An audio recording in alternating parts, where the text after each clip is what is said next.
My parents shamed me for not having a degree.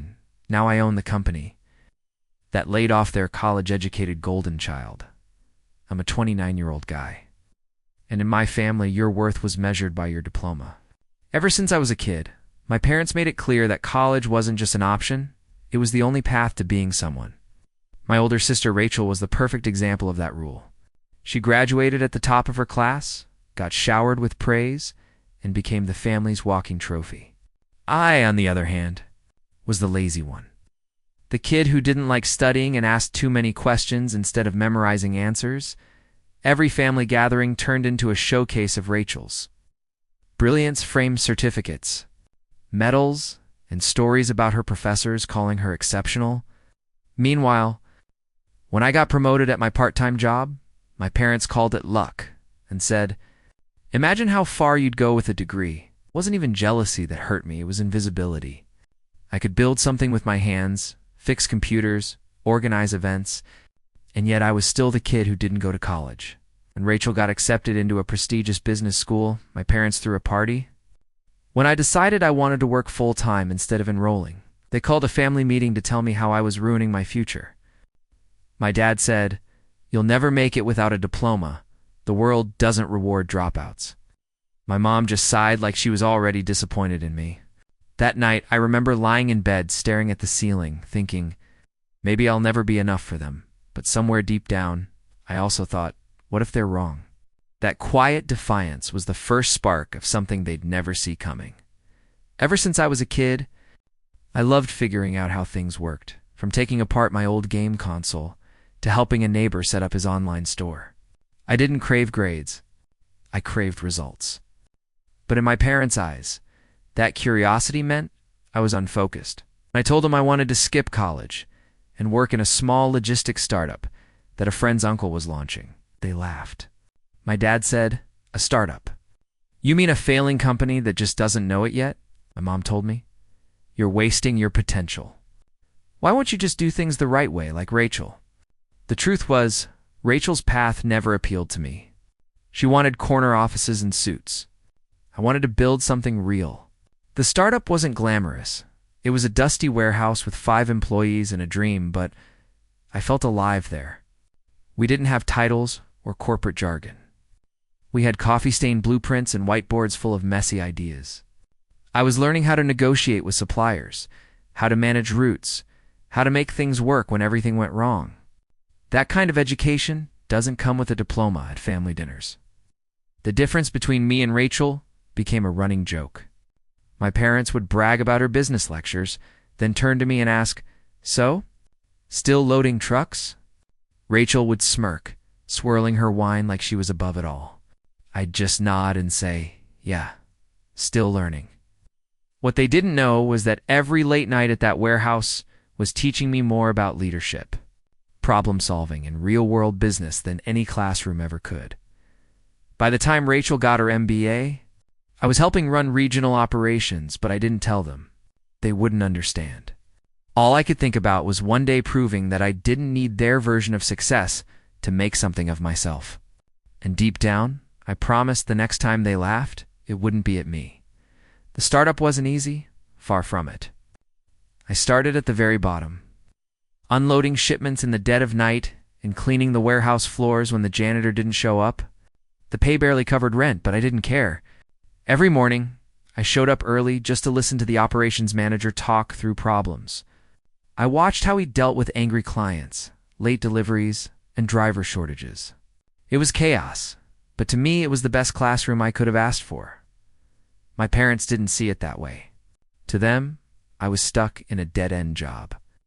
Every phone call turned into a lecture. My dad would say, "You're wasting your best years stacking boxes," while my mom added, "Your sister just got a scholarship for her 2nd degree." I learned to stay silent, letting their words roll off me, though every call left a quiet sting. It was like no matter how hard I worked, my progress didn't exist unless it came with a diploma attached. Then one day, my boss Mark, the founder of the startup, pulled me aside. He'd noticed how often I stayed late fixing problems others ignored. He said, "You remind me of me when I started hungry, stubborn, and too dumb to quit." He started teaching me the business side, cost projections, supply chain math, negotiation strategies. It wasn't mentorship. It was boot camp. I absorbed everything like my life depended on it. Months turned into years. Before I knew it, I wasn't just managing routes anymore. I was managing people, small teams, then full departments. I began to see the bigger picture, how every moving piece of a company either created efficiency or destroyed it. For the first time, someone believed in me not because of a degree, but because I delivered that night. When my dad called to remind me that real success starts with a college diploma, I smiled for the first time instead of arguing, because for the first time, I knew, was already building mine. While I was grinding in warehouses and learning to solve problems with duct tape and determination, Rachel was climbing the corporate ladder in designer heels. She landed a position at one of the biggest logistics corporations in the state, the same industry as the startup I worked for. My parents couldn't have been prouder. They framed her company ID photo, for God's sake. Every phone call began with, "Did you hear? Rachel's company just opened a new office in Chicago." Meanwhile, I was still the cautionary tale, the example they used when talking to family friends about what happens when you don't take education seriously. Family gatherings became unbearable. Rachel loved to remind me of my blue-collar lifestyle. Once over dinner, she joked, "Maybe I'll hire your company to handle our deliveries if you can keep up." Everyone laughed. I did too, but something inside me hardened. What none of them realized was that my company wasn't just handling deliveries. Anymore, we were reinventing how smaller businesses move their products. The software we'd been building behind the scenes was starting to attract attention. At work, I was thriving. Mark promoted me again, putting me in charge of logistics strategy for a new client, a national retailer. I was managing teams across multiple cities. Our startup was quietly competing with the same corporations that my family idolized. But at home, I was still invisible.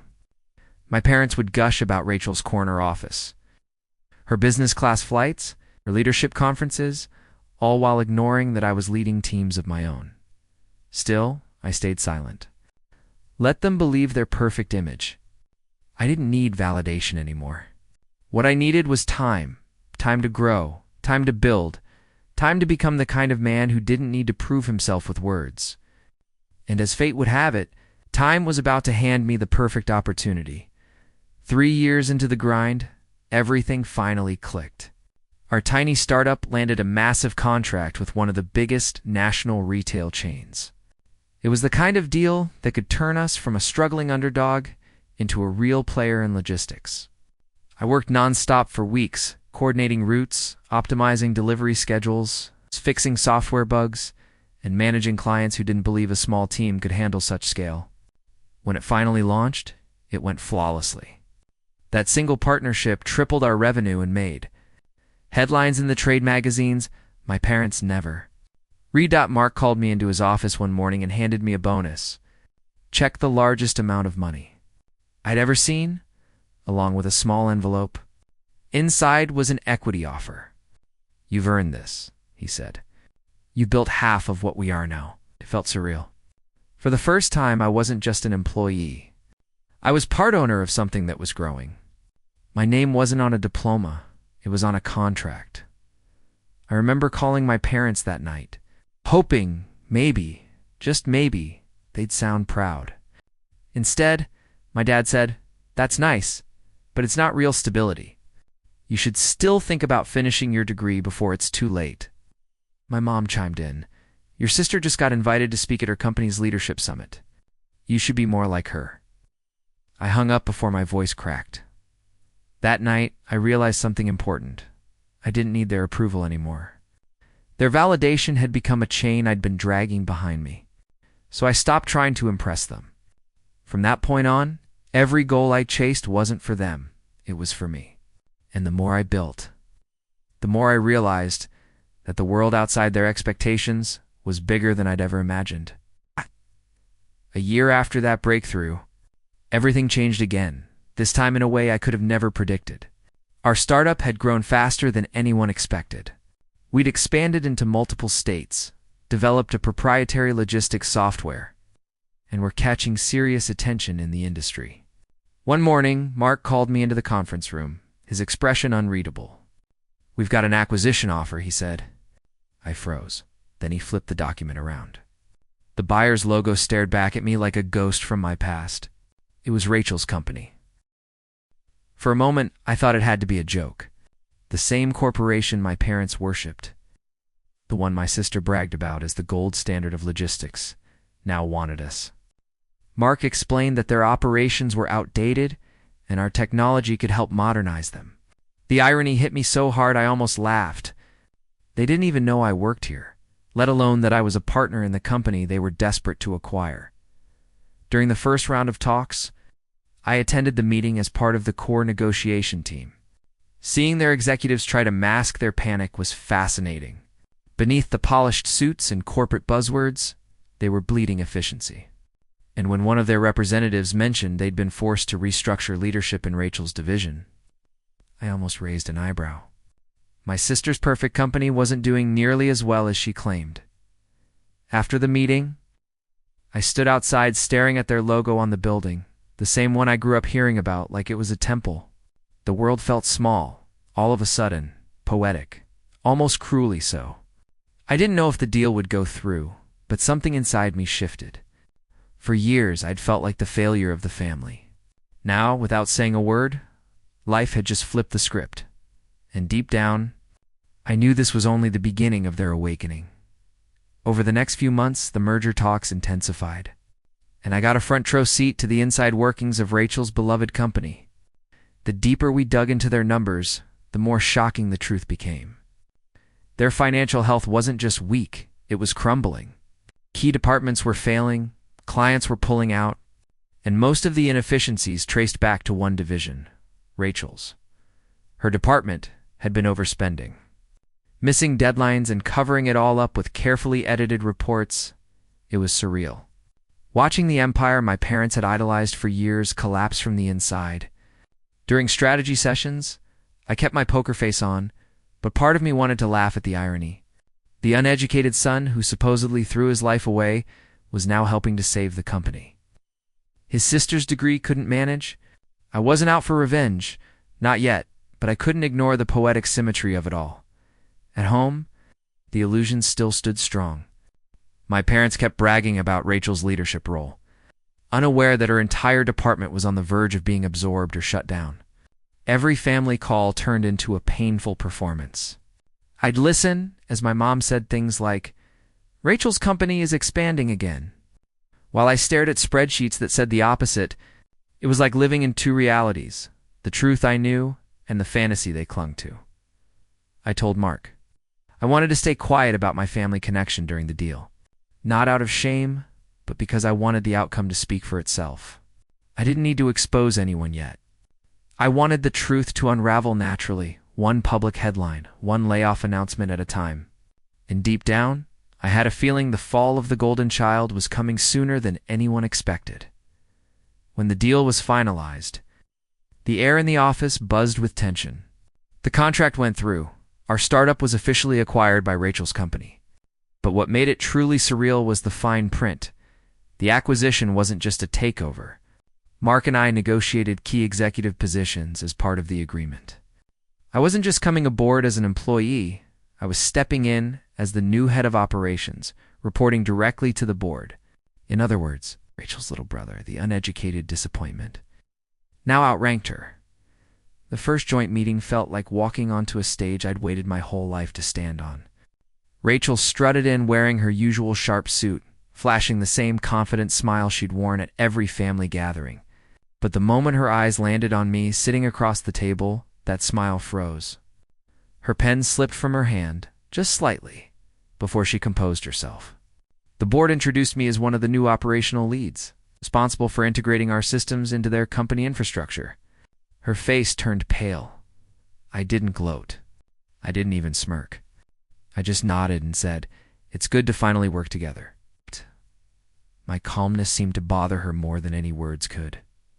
Throughout the meeting, she kept interrupting me, challenging every point I made, but her arguments had no weight. The board clearly respected me. I'd spent years doing the kind of work she only talked about. By the end, her frustration was obvious. After the meeting, she cornered me in the hallway. "Did you know about this all along?" she hissed. I met her glare and simply said, "I worked for it all along." Then I walked away that night. I sat alone in my new office, surrounded by glass walls and the city's skyline, and realized something I'd never thought possible. I didn't need to prove anything anymore. The same family that had looked down on me had no idea that their hierarchy had just inverted. And for once, I wasn't angry. I was ready. I thought that once the truth came out, once my family finally saw what I'd built, they'd be proud. I was wrong. News of the acquisition spread quickly, and Rachel wasted no time spinning her version of the story. She called my parents before I could, telling them I'd stolen credit and manipulated the system to climb higher. By the time I spoke to them, the damage was done. My mom's voice was cold, my dad's tone sharp. "Your sister worked her whole life for that company," he said. "And now you're trying to humiliate her?" It didn't matter that everything I'd achieved came from years of sleepless nights, failed experiments, and hard-earned experience. To them, I was the troublemaker again, the boy who got lucky. My mom accused me of being jealous, saying, "You've always wanted to take her spotlight." That line cut deeper than any insult ever had. I'd spent my life trying to earn even a fraction of their approval, and now, standing on the other side of success, still couldn't see me. For the first time in years, I felt truly hollow. I stopped calling for a while, buried myself in work, and tried to convince myself that their opinion didn't matter. But it did. Late at night, when the city lights blurred through my office window, I'd replay every childhood memory, the times I'd shown them my small wins, hoping for a pat on the back, only to be met with indifference. Even now, with everything I'd accomplished, I was still that boy in their eyes, the one who never measured up. That realization broke something inside me. Success had given me everything I wanted except the one thing I'd been chasing all along: acceptance. It was my lowest point, not because I'd failed, but because I'd finally realized that their approval was never coming. And once I accepted that, I stopped chasing it forever. A few months after the acquisition, the company began restructuring. It was standard procedure, merging departments, cutting redundancies, and evaluating leadership performance. But when the reports started rolling in, one name kept appearing under underperforming divisions: Rachel. Her department's numbers were worse than anyone expected. Missed deadlines, budget leaks, unhappy clients, all of it traced directly back to her management. I didn't say a word. I didn't need to. The numbers spoke for themselves. During a board review meeting, the tension was suffocating. Rachel tried to defend herself, insisting that her team's failures were due to transition issues caused by the merger. But the board had already seen our startup's side of operations: lean, efficient, profitable. The contrast was brutal. I sat quietly as one of the board members said, "It's ironic. The systems your brother introduced are outperforming yours in every metric." She froze, her confidence crumbling for the first time in her career. Afterward, I found her pacing the hallway, her eyes red. "You think this is funny, don't you?" she snapped. "You've been waiting for this?" I looked at her, really looked, and for the first time, she didn't seem untouchable. "No, Rachel," I said quietly. "I've been waiting for you to see that titles don't make you better than people." She didn't respond. A week later, internal memo announced layoffs due to restructuring. Rachel's name was on the list. Asterisk, my parents were furious. My dad called me, accusing me of sabotaging her career. I didn't bother arguing. I'd spent a lifetime trying to explain myself to people who never listened. This time, I just let silence answer for me. When the call ended, I leaned back in my chair, staring out the window. For years, I'd dreamed of this moment, the tables turning. But instead of joy, I just felt empty. Justice, it turned out, didn't always come with satisfaction. Sometimes, it just came with peace. A few months after Rachel's layoff, the inevitable happened. Her company began collapsing under its own weight. Without the innovation our startup had brought in, their outdated systems dragged them down fast. Investors pulled funding, clients left for competitors, and one by one, their remaining branches shut their doors. When Mark and I heard that the company was officially filing for bankruptcy protection, we didn't celebrate. Within weeks, we made an offer to acquire their remaining assets, software licenses, and contracts. The deal went through icily. No one wanted to touch the sinking ship. And just like that, I became the CEO of the restructured version of the same corporation my sister once flaunted as her empire. The same company my parents had glorified every dinner for years now had my name on its door. I didn't rush to tell them. I wanted them to find out naturally, the same way they'd always discovered Rachel's triumphs, through headlines. When the news broke online, my phone exploded with messages. Old classmates, former colleagues, even distant relatives congratulated me. But one message stood out, a single text from my dad. "Is this true?" I didn't respond. A few hours later, my mom called, her voice trembling between pride and disbelief. You own it now?" she asked quietly. I simply said, "Yeah. Guess the world does reward dropouts sometimes." There was silence, long, heavy silence, the kind that carries years of regret. For the first time, they had nothing to say. It wasn't revenge that filled me. It was closure. I didn't need their apologies anymore. I had built everything they said I couldn't, and I'd done it on my own terms. Success hadn't changed who I was. It had just revealed who they really were. Owning the company wasn't the victory I once imagined. It was something deeper, quieter, and more meaningful. Walking through the same hallways Rachel used to rule felt surreal. Employees who once answered to her now greeted me with respect, not because of a title or a diploma, but because they'd seen how I led calm, fair, and grounded. I rebuilt the culture from the ground up, focusing on innovation, teamwork, and humility, all the things that had been missing when ego ran the show. I didn't want to humiliate anyone. I wanted to create something better than what I'd inherited. When my parents finally visited my new office, they looked around in stunned silence. My dad's usual lectures were gone. My mom's polite smiles replaced with genuine awe. I gave them a tour, introduced them to my team, and showed them the scholarship fund I'd started for trade students who couldn't afford college. The kind of kids who'd been told they weren't enough without a degree, just like me. My mom's eyes glistened when she read the plaque. Dedicated to dreamers who learn by doing. Rachel came once too. She didn't say much, just stood in the lobby, staring at the logo with my name beneath it. For a moment I thought she'd apologize, but she just said, "You did well," and walked away. It was enough. I didn't need her validation any more than I needed my parents'. Their voices, once loud in my head, had finally gone quiet. As I locked up that night, I stood by the glass window overlooking the city, the same city where I was once called a failure. The skyline glowed with opportunity, and for the first time, I didn't feel small. I didn't need revenge, because life had already delivered it for me, not through anger or payback, but through undeniable proof that belief in yourself is the only degree that truly matters.